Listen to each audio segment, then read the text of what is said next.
ఎక్కువ తెలుస్తుంది. So successfully వాళ్ళు ప్రభుత్వం వాళ్ళు మమ్మల్ని పిలిపించి అందరినీ పిలిపించి కూర్చోబెట్టే సమయంగా వాళ్ళు మాట్లాడడం జరిగింది. నేను ఏదైతే డిమాండ్స్ పెట్టానో అవన్నీ వాళ్ళతో ఏవైతే ముందే సమీక్షించామో అవన్నిటికీ వాళ్ళు సానుకూలంగా స్పందించారు. ఫస్ట్ ఆఫ్ ఆల్ టైం పెట్టారు, టైం గురించి మాట్లాడారు. మేము కూడా అన్నామన్నమాట వాళ్ళకి, మీరు టైం 100% మీరు టైం మెయింటైన్ చేస్తే మాకు ఒక విధంగా హ్యాపీ. బికాస్ లక్షలాది జనం వచ్చే దాంట్లో మేము కూడా మొత్తం హోల్ డేని ఇబ్బంది పెట్టలేము వాళ్ళని, కాబట్టి మేము టైం ఇస్తాము అని చెప్పాము. వాళ్ళు ఇచ్చిన టైంని మేము స్వీకరిస్తున్నామని చెప్పాము. ఈవెన్ వాళ్ళు 1 to 4 పెట్టారు. 1 to 4, 4:30 అటు ఇటు అప్రాక్సిమేట్ 5 తర్వాత నేను వచ్చినా నన్ను పంపించకండి అని అన్నాను. They were well appreciate for that. And అందరూ శివశక్తులు హ్యాపీగా బోనాలు చేసుకోండి. అండ్ గుళ్ళో దర్శనం అవ్వదు, యాక్చువల్లీ బోనం ఎక్కంగానే రిటర్న్ అవుతాము. ఆ ప్రస్తావన ఒకటి తీశాను. దాని గురించి కూడా వాళ్ళు సానుకూలంగా స్పందించి ఎలా వెళ్ళాలి దర్శనం రూట్ మ్యాపింగ్ చేస్తామని చెప్పారు. అండ్ స్పెషల్గా టెంపుల్కి ఎండోమెంట్ టెంపుల్ తరఫున వేరే ఆఫీసర్ని అలాట్ చేసి అన్నపూర్ణ గారు గతంలో చేసిన ఆవిడ అనుభవజ్ఞురాలు కాబట్టి ఆవిడని పిలిపించి ఈ కార్యక్రమాలు చేయాలి. 3 days ఆవిడని స్పెషల్గా ఇన్ఛార్జ్ వేశారు. ఆవిడ దగ్గరుండి జోగినీస్కి కానీ శివశక్తులు కానీ ఎవరు వచ్చినా ఆవిడ రిసీవ్ చేసుకునే విధంగా ఆవిడని ఇన్ఛార్జ్ వేశారు, విచ్ ఈజ్ వెరీ గుడ్. ఇప్పటివరకు అలా ఎప్పుడు జరగలేదు. అంటే ఉన్న ఈవో కూడా అక్కడ ఉండడం, లేకపోతే ప్రోటోకాల్ చూసుకోవడము అక్కడ మిస్ అయ్యేది.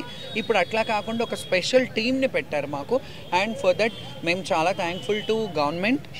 ఒకవేళ అది సక్సెస్ఫుల్ అవుతే డెఫినెట్గా వాళ్ళు అనుకున్న విధంగా చేస్తే గట్లా మాకైతే హ్యాపీ ఉంది ఇప్పటి వరకు. But still more to watch. ఎందుకంటే చెప్పడం ఓకే, చేశాక definitely we are very thankful to government. And గవర్నమెంట్కి ఇట్లాంటిది ఎప్పుడు కనీవిని జరగలేదు. వాళ్ళ ఇంత ఇనిషియేట్ తీసుకోవడం ప్రిన్సిపల్ సెక్రటరీ గారు శైలజ గారు అండ్ కమిషనర్ గారు హనుమంత్ గారు, అడిషనల్ కమిషనర్ గారు, సిపి గారు అండ్ డీసీపీ మేడం గారు వీళ్ళందరూ సమీక్షించి 2 గంటలు మమ్మల్ని భరించి వినడం అంటే అంత ఈజీ కాదు. ఒక్కొక్కరికి ఒక్కొక్క విషయాలు ఉంటాయి, అవన్నీ లేవనెత్తారు ప్రస్తావన. వాటన్నిటి మీద వాళ్ళు సానుకూలంగా స్పందించి చాలా అద్భుతంగా మమ్మల్ని ఓపికగా భరించి 2 hours మీకు తెలుసు చాలా ఓపికగా వినడం. అంటే మేము లోపలికి 5:30కి వెళ్తే ఆల్మోస్ట్ 7:30 అవుతుంది, 7:08 అవుతుంది.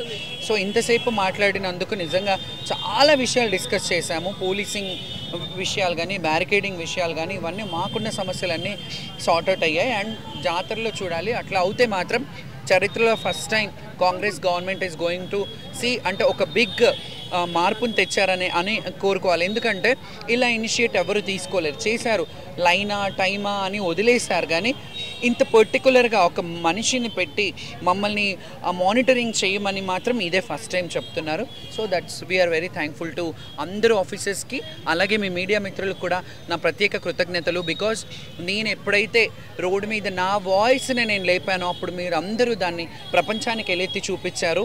కాబట్టి మీ అందరికీ పేరు పేరున కృతజ్ఞతలు. బికాస్ శ్యామల ఒక్కదాని గురించి ఆలోచించలేదు. ఈ మీటింగ్ లక్షలాది మంది జనము, లక్షలాది మంది శివశక్తులు, జోగినీలు వీళ్ళందరూ రావడానికని నేను వాళ్ళతో ఫైట్ చేశాను. దాని మీద వాళ్ళు సానుకూలంగా స్పందించి అంటే వితిన్ డేస్, మొన్న మనకు మంగళవారం రోజు ఇష్యూ జరిగింది, మేము చేయము అన్నాము. ఈరోజు గురువారం రోజు ఇనిషియేట్ తీసుకొని వాళ్ళు ఇనిషియేటే కాదు, వాళ్ళు అసలు క్యాబినెట్ మీటింగ్ లాగా జరిపించారు. బికాజ్ వాళ్ళు మొత్తం మోర్ ఓవర్గా ఎండోమెంట్ మీటింగ్స్ కూడా ఇంతసేపు పెట్టుకోలేదేమో, ఇది పెట్టుకున్నందుకు. అండ్ నా ప్రత్యేక కృతజ్ఞతలు వాళ్ళందరికీ. Thank you so much. And me media మిత్రులకు కూడా చాలా చాలా థ్యాంక్స్.